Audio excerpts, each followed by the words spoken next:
ননদ খাবে না, ননদ হচ্ছে শুধু দেখবে। কেন খাবার দেখলেই আমার দিদি বলবে ইচ্ছে করছে, ওইটা খেতে ইচ্ছে করছে।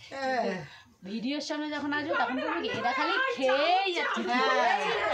আর এদিকে পেছনে ও যে কটা খায় তোমরা জানো। তা আমি কি না খেয়ে থাকবো তোমরাই বলো? হ্যাঁ তো না খেয়ে থাকবে, আমি কি না খেয়ে থাকবো? তোরা এত খাস কখন বলি এত খা? বিরিয়ানি খাবো কালকে ও বলছে, আমি বলছি, আমার মেয়ে বলছে, ওর মেয়ে বলছে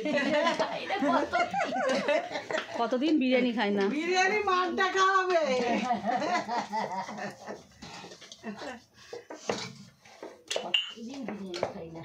বলি তুমি খেয়েছো সেদিনকে না বিরিয়ানি চাচার দোকানে? ও অবাক হয়ে গেছে। চাচার দোকানে সেদিনকে কিনে নিয়ে আসলে তুমি?